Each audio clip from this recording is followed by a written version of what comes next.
এই গাউসে পাকের জামানাতে একটা ঘটনা ঘটেছিল।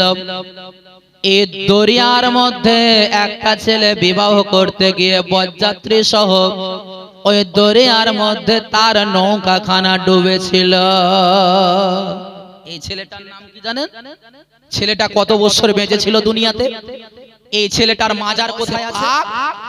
রাদিয়াল্লাহু তাআলা আনহু তিনি 470 হিজরিতে আমার গাউসে পাক গিলান শহরে ফাতেমার গর্ভ থেকে তিনি এই ধরার বুকে তিনি জন্মগ্রহণ করলেন। জোরে বলুন সুবহানাল্লাহ।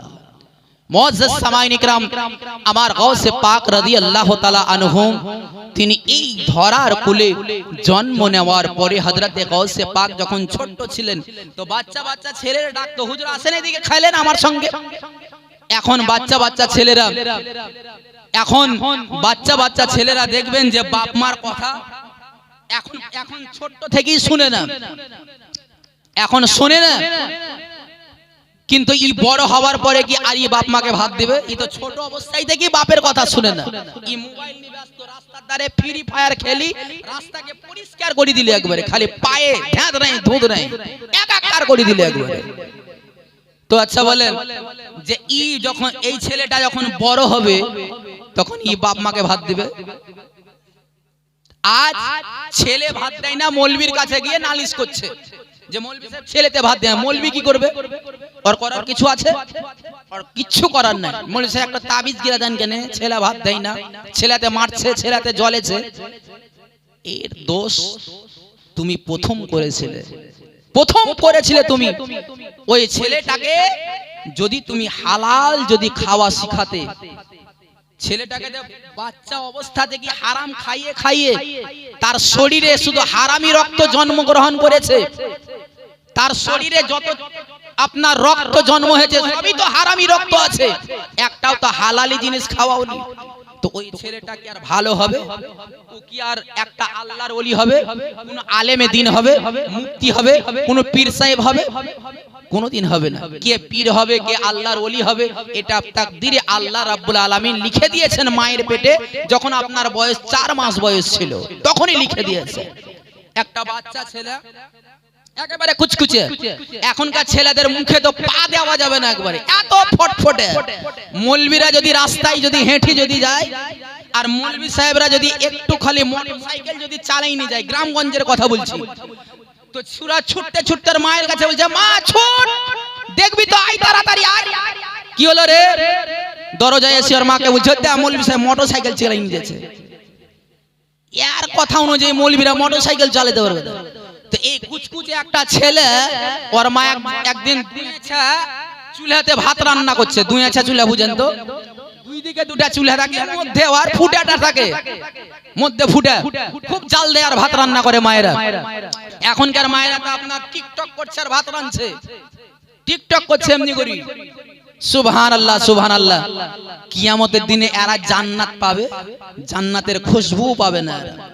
নবী মুস্তাফা বলেছেন, কোন মেয়ের চেহারা তো দেখা দূরের কথা, কোন মেয়ে যদি নিজের চুলকে কোন একজন মানুষকে পরপুরুষকে দেখিয়ে দেয় তাহলে এই চুলটাও তার জাহান্নামের মধ্যে যাবে।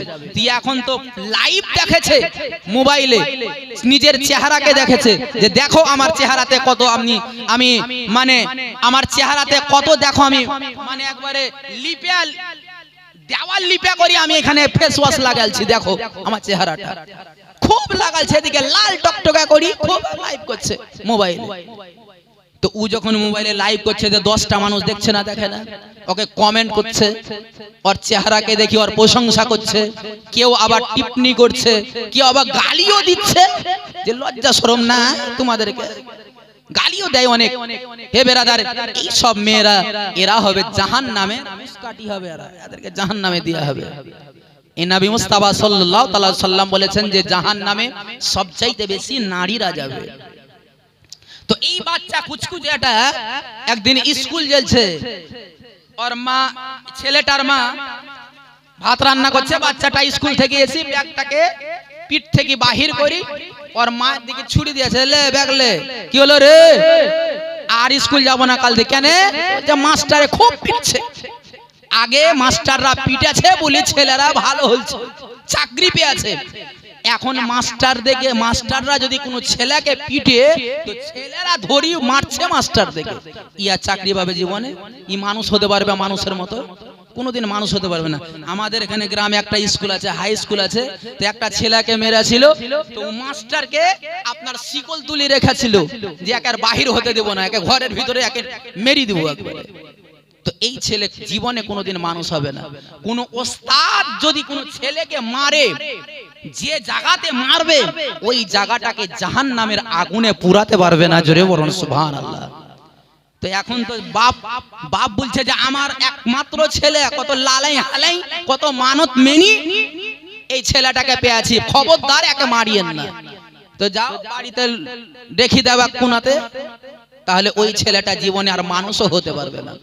বাচ্চাটা আসার পরে আর মাকে বলছে স্কুল যাবো না কাল থেকে, তো বলছে যা, স্কুল যাবি না তো যাবি না, এক কাজ কর, ও দেখ ছাগল দুটা বাঁধা আছে, সকাল থেকে ভ্যাবাই ভ্যাবাই গলা বসে গেল একবারে, যা তো এটা ব্যাগটা হাতে করলে দাউলিটা আছে ওইখানে, যা মাঠ থেকে কয়টা ঘাস গিলা কেটে নেয় ছাগলের মুখে দিয়েছে, ছাগল দুটা খাবে। বলছে খেপা পেয়ে আছি নাকি, যাবো না মাঠ যাবো না, যা তুই যা। বলছে বেটা যা কেন? তো বলছে যাবো, 5 টাকা দিতে হবে, কুরকুরি কিনবো, খেতে খেতে মাঠ চলে যাবো। ওর মার ছেলেটার মায়ের আঁচলে 5টা টাকা বাঁধা ছিল, খুলে ছেলেটার হাতে দিন দিলে, যা বেটা যা যা যা, মাঠ থেকে কয়টা ঘাস গিলা কেটে নিয়ে গা, কুরকুরি কিনে লেগা, খেতে খেতে চলে যা, কয়টা ঘাস কেটে নিয়ে চলে আসবি। ছেলেটা আপনার কুরকুরি কিনে খেতে খেতে একটা আখের আলে দাঁড়িয়ে আছে। এই আখের আলে দাঁড়িয়ে দাঁড়িয়ে চিন্তা করছে, এত সুন্দর সুন্দর আখ। ছেলেটার আর লোভ থামলো না, একটা সুংহাল আখকে কেটি টুং টুং করি, তলে কয়টা ঘাস, তারপরে আখ, তারপরে কয়টা ঘাস মাথায় করিনি। ওর নানা, ছেলেটার নানা 50,000 টাকা দামের খাট দিয়েছে ওর মাকে। ওই খাটের উপরে 18,000 টাকার আপনার গদি চাপা আছে, আর ওই ঘরে কত যে আপনার আলনা রাখা আছে নাই করি, আপনার ঘরটাতে 1.5 থেকে 2 লাখ টাকার জিনিস রাখা আছে, চকচকে ঘর। ওই হুসমুটটা ছোঁড়া কি করেছে, বস্তাটাকে মাথায় করে নি ওই 18,000 টাকা দামের গদির উপরে বস্তাটাকে রেখে দিয়েছে। ওর মা চিল্লেছে, হুসমুটটার বেটা, হুসমুট বাইরে ওখান দেখি। তো বলছে চুপ, চিল্লেস না। বলছে দেওয়ালের কান আছে, চিল্লেস না। ওর মা চিন্তা করছে আমার বেটা আজকে ফাঁকা ফিল্ডে গোল দিন দিয়েছে, খুব গোল দিয়েছে। ওর মা, ছেলেটার মা চুলোকে বন্ধ করে ছুটতে ছুটতে এসে বলছে কি হলো বেটা, কি হলো, বল কেন কি হলো? তো বলছে চুপ করি থাক, খালি আমি কি করছি দেখ। কয়টা ঘাস বাহির করি, আপনার আগ গিলাকে যেমনই বাহির করতে লেগেছে, মা একবারে খুশিতে আত্মহারা। এই না তুই আমার ছেলে, তোর খালা কত দিন থেকে বলছে যে বোন তোদের দিকে আখ হয়, যদি দুখান আগ গিলা পাস, খুব খাবার মনে হচ্ছে, দুখান আগ গিলা নিয়ে আসিস কেন, তো ছেলেকে বলিস কেন নিয়ে আসবে। ওর মা বলছে বেটা যা তাড়াতাড়ি তোর খালাকে দিয়ে গা দুখান আগ গিলা। ও খালুর ভুঁই থেকে আগ কেটে নিয়ে আনছে, ছোড়া ওর খালুর ভুঁই থেকে নিয়ে আনছে আগ কেটে। ওর মা বলছে যা তোর খালাকে দিয়ে গা দুখান, আগে খাবে, যা দিয়ে গা। এই আখের রস যখন ভিতরে যাবে, এই রস যখন আপনার রক্ততে পরিণত হবে, এই রক্ত দিয়ে যখন আপনার বাচ্চা তৈরি হবে, এই বাচ্চা আপনাকে আর ভাত দিবে কোনোদিন? দিবে কোনোদিন? তো দোষটা কার? ছেলেটা ছিল না আপনার দোষ ছিল। সেদিন যদি ছেলেটার গালে যদি ঠাস করে একটা চড় মেরে বলতেন যা, যার ভুঁই থেকে কেটে নিয়ে এসে সেখান থেকে রেখে আই, জীবনে দ্বিতীয়বার আর এই ধরনের কাজ করবি না, কোনোদিন করবি না, তাহলে সেই ছেলেটা দ্বিতীয়বার আর চুরি করার আর ক্ষমতা থাকতো? কোনোদিন থাকতো না। কিন্তু ওর মা তো ওকে আরো ফুলেই দিলে একবারে, আর ফুলেই দেওয়ার কারণে ওর শরীরে যে রক্তটা জন্ম নিল হালালি রক্ত নয়, আর তার শরীরে হারামি রক্ত থাকার কারণে সে আর জীবনে কোনোদিন তার বাপ মাকে ভাত দিতে পারবে না। সামাইনে গরম আমার গৌসে পাক রাদিয়াল্লাহু তাআলা আনহু, তিনি যেন এই বাচ্চা বয়সে একদিন মায়ের কোলে যেন বসে আছে, এই বাচ্চা ছেলেটা যেন মায়ের কোলে কোদাকুদি করে। বাচ্চা ছেলে দেখেছে মা যখন বসে থাকে তখন বাচ্চাটা খালি কুদে, কখনো মায়ের ঘাড়ে চাপে, কখনো কোলে বসে, কখনো মাকে ধরি টানে, খেলে ছেলেটা। বাচ্চা ছেলে কিছুই তো বুঝে না। আমার গৌসে পাক যেন মাকে বিরক্ত করছেন। সেই দিন যেন ফাতেমা বলেছিল, বেটা তুমি আমাকে এইভাবে বিরক্ত করিও না, এইভাবে তুমি আমাকে কেন জ্বলাচ্ছ, বিরক্ত করছো। আমার গৌসে পাক যেদিন বলেছিলেন, ওগো জননী, ওগো আমার জননী মা, সেই দিনটাকে তুমি ভুলে গেছিলে, সেই দিনটাকে তুমি ভুলে গেছো। ওগো জননী, যেদিন তোমার দরজাতে একটা ভিক্ষুক এসেছিল, এই ভিক্ষুকটা যেন তোমার সম্মানের হানি করার চেষ্টা করেছিল। ওগো আমার মা, সেদিন যে তোমার সম্মানটাকে পৃথিবীর কোনো মানুষ বাঁচায়নি, সেদিন যেন আমি তোমার পেট থেকে বাহির হয়ে সেদিন আমি তোমার সম্মানকে বাঁচিয়েছিলাম। আমার গৌসে পাক বললেন, ওগো আমার জননী মা, ওগো আমার দক্ষিণী মা, সেদিন তোমার পেটে এত অসহ্য ব্যথা হয়েছিল, এত যন্ত্রণা হয়েছিল। ওগো জননী, সেদিন যে ওই আপনার আঙ্গুরের থোকার উপরে একটা বিষাক্ত সাপ ছিল, ওগো আমার মা, সেদিন যদি আঙ্গুর ফলটাকে তুমি পেরে নিতে আর যদি হাত সেখানে তোমার লেগে যেত, ওই বিষাক্ত সাপের বিষের কারণে হয়তো তুমি মারা যেতে। এই জন্য আমি গৌসে পাক তোমার পেটের মধ্যে নড়াচড়া করেছিলাম। আমি নড়াচড়া করার কারণে তোমার পেটে একটা ব্যথা শুরু হয়েছিল, সেদিন আমি গৌসে পাক তোমাকে বাঁচিয়েছিলাম। আমার গৌসে পাক তিনি মায়ের পেট থেকে নিজের মায়ের জানকে বাঁচিয়েছিলেন। আজ যদি আমরা গৌসে পাকের দিওয়ানা যদি হই, গৌসে পাকের যদি আশিক হই, গৌসে পাককে যদি মাননে वाला হয়, গৌসে পাকের যদি আমরা চাহনে वाला যদি হই, তো হযরতে গৌসে পাক আজ পর্যন্ত নিজের কবরের তল থেকে আপনাকে আমাকে আমাদের সাহায্য করতে পারে। জোরে বলুন সুবহানাল্লাহ। আমার গৌসে পাক বলেছেন, আমার বংশে যারা মুরিদ হবে, আমার বংশের মধ্যে যারা আমার সিলসিলাতে যারা মুরিদ হবে, আমি গৌসে পাক আমি প্রত্যেকটা মানুষকে কিয়ামতের দিবসে তাদের আমি সুপারিশ করব। জোরে বলুন সুবহানাল্লাহ। গৌসে পাককে আমার আল্লাহ তাআলা এত পাওয়ারফুল করেছিলেন। হযরতে গৌসে পাক রাদিয়াল্লাহু তাআলা আনহুম তিনি বাচ্চা বয়সে যখন ছোট ছিলেন, তো মায়ের কোলে তিনি খেলতেন। এখন দেখতেন মেলাতে একটা গোল আকারের একটা স্প্রিং এর একটা বাচ্চাদের খেলার লাগি একটা মানে খেলনা আছে, বাচ্চারা খালি কুদে আর উপরে ওঠে, কুদে আর উপরে ওঠে, ওঠে না, স্প্রিং সিস্টেম করা আছে। তো হযরতে গৌসে পাক মায়ের পেটে এইভাবে কুদছেন আর উঠছেন, কুদছেন আর উঠছেন। তো হযরতে গৌসে পাক বলছেন, আমি ওই বাচ্চা বয়সে আমি আকাশের দিকে চলে যেতাম এবং সূর্যের মধ্যে আমি গৌসে পাক মিশিয়ে যেতাম। জোরে বলুন সুবহানাল্লাহ। হযরতে গৌসে পাক একদিন মেম্বারে দাঁড়িয়ে আছেন, তিনার মা বলছেন, বেটা তুমি তো সূর্যের কাছে চলে যেতে বাচ্চা অবস্থায়, কিন্তু এখন কেন যাও না? হযরতে গৌসে পাক বলছেন, মা এখন যাওয়ার প্রয়োজন নাই, সূর্য এখন আমার কাছে চলে আসে। জোরে বলুন সুবহানাল্লাহ। হযরতে গৌসে পাক যদি একবার ইশারা করতেন, সূর্য গৌসে পাকের কাছে চলে আসতো। সাবাইনে গরম হযরতে গৌসে পাক রাদিয়াল্লাহু তাআলা আমার গৌসে পাক রাদিয়াল্লাহু তাআলা আনহরে এত এত কারামাত ছিল বাবা। এই গৌসে পাকের জামানাতে একটা ঘটনা ঘটেছিল। এই দরিয়ার মধ্যে একটা ছেলে বিবাহ করতে গিয়ে বরযাত্রী সহ ওই দরিয়ার মধ্যে তার নৌকাখানা ডুবেছিল। এই ছেলেটার নাম কি জানেন? ছেলেটা কত বছর বেঁচে ছিল দুনিয়াতে? এই ছেলেটার মাজার কোথায় আছে? হ্যাঁ, হযরতে গৌসে পাক রাদিয়াল্লাহু তাআলা আনহুর জামানাতে একটা ছেলে বিবাহ করতে যাচ্ছিল নদীর ওই পারে। আর হঠাৎ করে যখন একেবারে বিচাবিচ মধ্যস্থলে যখন পৌঁছে গেল, আপনার ঝড় আসার কারণে নৌকাটা উল্টে আপনার পানির তলে চলে গেল। সব বরযাত্রী সহ পানির মধ্যে নিপাতিত হয়ে গেল। হযরতে গাউসে পাক 12 বছর পরে একটা আঙ্গুলের ইশারাতে নৌকাটাকে উঠিয়েছিলেন। এই যে আপনার বিবাহ করতে গেছিল, যে ছেলেটা বর ছিল, জামাই ছিল, এই জামাইটার নাম কি জানেন? আপনারা কেউ জানেন? নাম জানেন? আমার গাউসে পাক এই ছেলেটাকে আপনার কি করেছিলেন? আল্লাহর ওলি তৈরি করেছিলেন। এই ছেলেটার মাজার আমাদের হিন্দুস্তানের মধ্যে আছে, কিন্তু আদৌ আমরা কোনোদিন জানি না। সামাইনে গ্রাম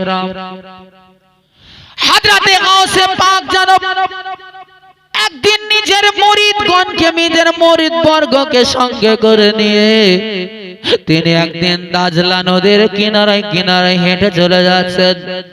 বেরাদার আবার গাউসে পাক তিনি যখন হাঁটতে লাগলেন, কিছু দূর যাওয়ার পরে একটা জননী মা, একটা বৃদ্ধা মা, একটা দুঃখিনী মা ওই নদীর তীরে যেন বসে বসে প্রতিদিন এসে কান্না করে। মেয়েটি যেন চোখের পানিকে ঝরিয়ে ঝরিয়ে কাঁদে। আমার জননী মা যখনই কান্না করে, মায়ের চোখ থেকে যখনই পানি প্রবাহিত হয়, মায়ের চোখ থেকে যখনই পানি ঝরে, এই মায়ের চোখের পানি এত শক্তিশালী বাবা যে এই মায়ের চোখের পানিতে আল্লাহর আরশখানা যেন হিলিয়ে দেয়। আরে মায়ের চোখে ঝরলে পানি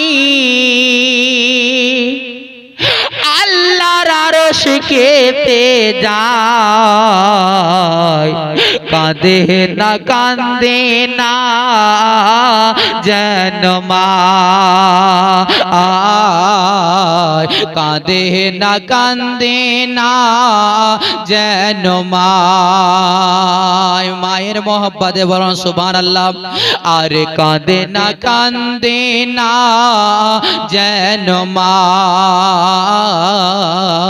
কাঁদে না কান্দে না যেন মা। মায়ের চোখে ঝরলে পানি আল্লাহর আরশ কেঁপে যায়। কাঁদে না কান্দে না যেন মা, কাঁদে না কান্দে না যেন মা। সন্তান রে বিদেশ রে পাশে যখন সন্তান মারা যায়, সবার আগে জানেন তাহার এ জনম দুঃখী মা। সবার আগে জানেন তাহার এ জনম দুঃখী মা। আর সে মায়ের কষ্ট কেহ দিও না এ দুনিয়ায়। কাঁদে না কান্দে না যেন মা, কাঁদে না কান্দে না যেন মা। সামাইনে গ্রাম এই বৃদ্ধা জননী যেন কান্না করে। আমার গাউসে পাককে যখন নিজের কাছে পেল, বেরাদার এই মেয়েটা যেন কদম বসি করে গাউসে পাকের কদম দুটোকে ধরে বলে, হুজুর গো, ওগো আমার প্রাণের হুজুর, ওগো হুজুর, আমার জীবনের একমাত্র সাহারা আমার একটা সন্তান ছিল। এই সন্তানটা যেন বাড়িতে একটা বউ আনার কারণে আমি যে তাকে বিবাহ দিয়েছিলাম, হুজুর গো, এই ছেলেটা যেন এই সমুদ্রের ওপর দিয়ে বরযাত্রী সহ একেবারে নৌকার ওপরে সে যেন বিয়ে করতে নদীর ওই পারে যাচ্ছিল। হঠাৎ করে যেন একটা কোথা থেকে যেন ঝড় উঠে এলো। এই ঝড় আসার পর যেন নৌকাটাকে উল্টে দিল। আমার একমাত্র জীবনের সাহারা আমার সন্তানটা যেন ওই আপনার নদীর উপরে একেবারে ডুবে যাওয়ার পরে বরযাত্রী সহ ওই নদীর ভিতরে যেন ডুবে গেল। আমার গৌসে পাক জিজ্ঞাসা করেছিলেন কতদিন সময় হলো। গৌসে পাককে বললেন 12 বছর পেরিয়ে গেল। বেরাদার আমার গৌসে পাক তিনি যেন মুরাকাবায় বসলেন। মুরাকাবায় বসার পরে আল্লাহর কাছে প্রার্থনা করতে লাগলেন, ওগো আল্লাহ তুমি এই মেয়েটার সন্তানকে ফেরত দাও। আমার আল্লাহ রাব্বুল আলামিন বললেন, এ আমার মাহবুব, হে আমার বন্ধু, এটা কেমন করে সম্ভব হতে পারে? যাদের শরীর থেকে গোশত খসে গেছে, হাড্ডিগুলো আলাদা হয়ে গেছে, 12 বছর পেরিয়ে গেছে, না জানি কোথায় আলাদা আলাদা হাড্ডিগুলো পড়ে গেছে। আমার গৌসে পাক বললেন, আল্লাহ এটা তো হয়তো মানুষের কাছে অসম্ভব, কিন্তু তোমার কাছে সম্ভব। তোমার কাছে আজকে গৌসে পাক রাদিয়াল্লাহু তাআলা আনহু ফরিয়াদ করে, ওগো আল্লাহ এই মায়ের সন্তানটাকে তুমি ফিরিয়ে দাও। যেহেতু আজকে এই মায়ের সঙ্গে তোমার আব্দুল কাদের যেন অঙ্গীকার করেছি। আমার গৌসে পাক এইভাবে পানিতে হাত ভরলেন। আর পানিতে হাত ভরার পরে 12 বছর পরে যে আপনার নৌকাটা ডুবে গেছিল, আমার গৌসে পাক হাতের তলাতে নিয়ে ওই নৌকাটাকে পানির উপরে যেন ভাসিয়ে দিলি। হযরতে গৌসে পাক 12 বছর পরে নৌকা যেমনই ছিল, বরযাত্রী যে কালারের কাপড় পরেছিল ওই কালারেরই পরিয়াছে, জামাই যে আপনার টুপি পরেছিল ওই টুপি পরিয়াছে, একেবারে হুবাহু আপনার নৌকা ভাসতে ভাসতে এসে কিনারায় লেগে গেল। আমার জনম দুঃখিনী মা, আমার গর্ভধারিণী মা নিজের সন্তানটাকে ফেরত পেয়ে বাবা আমার জননী মা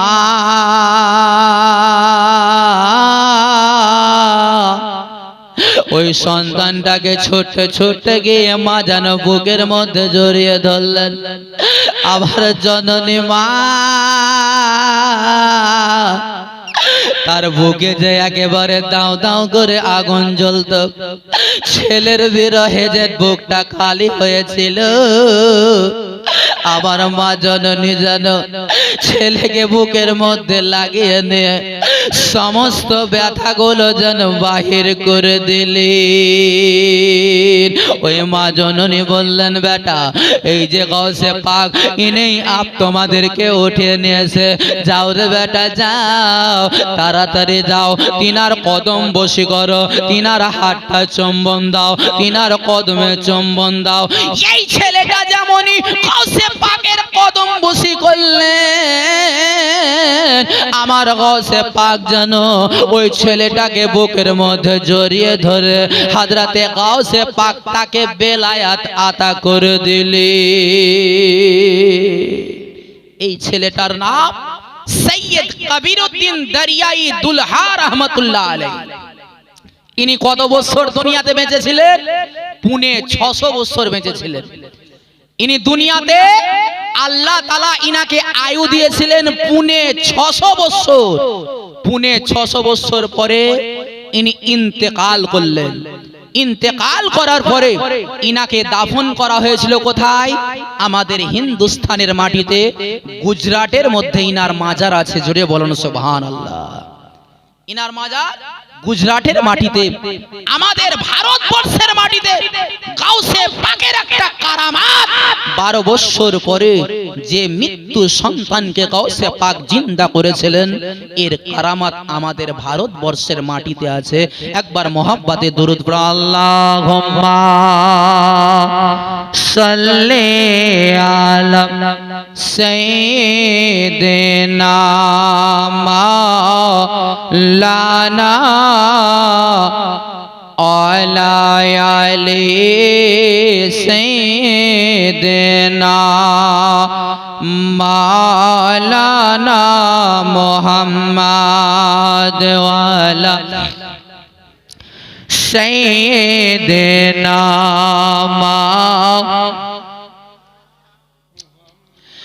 ইয়া মুঈনুদ্দিন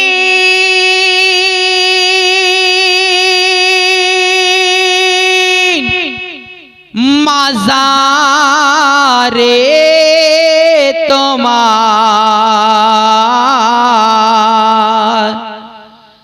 তারা যেন নূর হয়ে ঝরেছে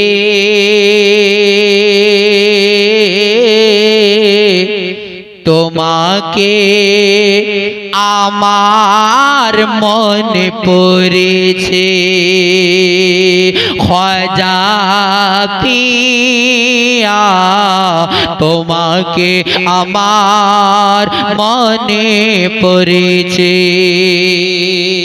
জোরে বলুন সুবহানাল্লাহ ইয়া মুঈনুদ্দিন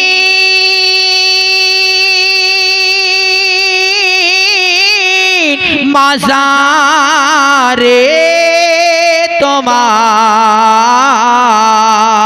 তারা যেন নূর হয়ে ঝরেছে তোমাকে আমার মনে পড়েছে খ্বাজা পিয়া তোমাকে আমার মনে পড়েছে জোরে বলুন কে আসিলে দয়াল তুমি এনা ভবেতে খোদা তাআলা পাঠিয়ে দিলেন সুদূর আজমিরেতে আজ ভক্তরা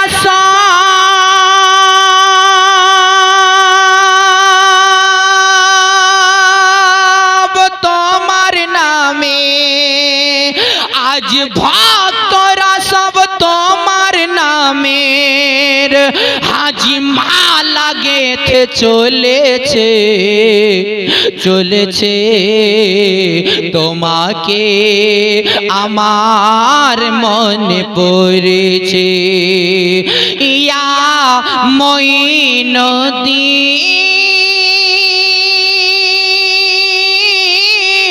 মাজারে তোমার তারা যেন নূর হয়ে ঝরেছে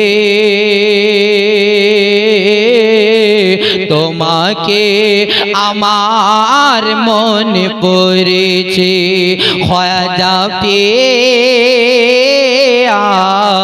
তোমাকে আমার মনে পড়েছে জোরে বলুন কে তুমি এক খোদার ওলে মারিফতের ভান্ডার তাই তোমায় দুনিয়াতে করেছে গো সমদর আশিকেরি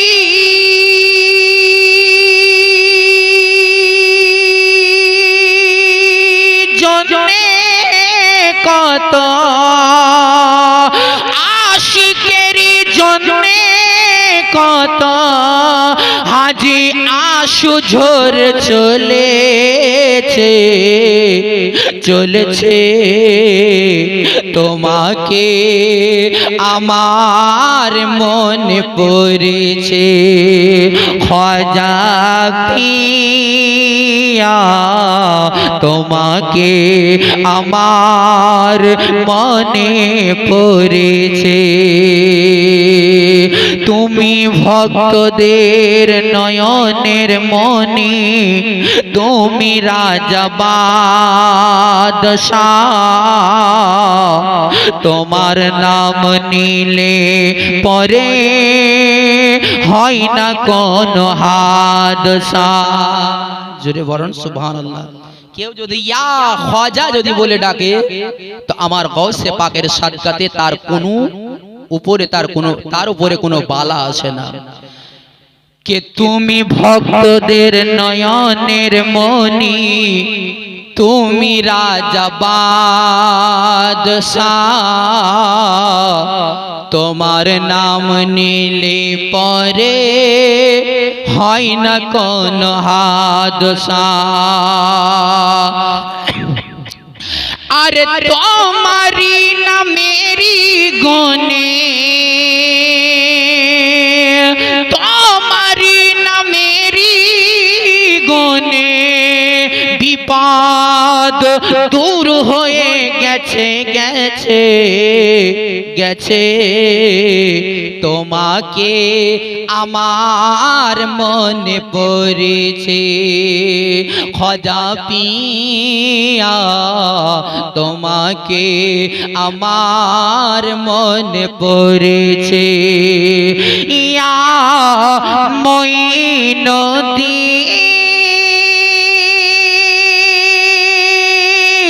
মাজারে তোমার তারা যেন নূর হয়ে ঝরেছে। তোমাকে আমার মনে পড়েছে। আল্লাহুম্মা সাল্লি সাইয়্যিদিনা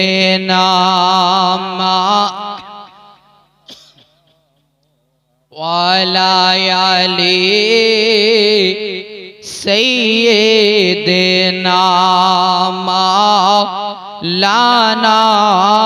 মুহাম্মদ ওয়ালা আলি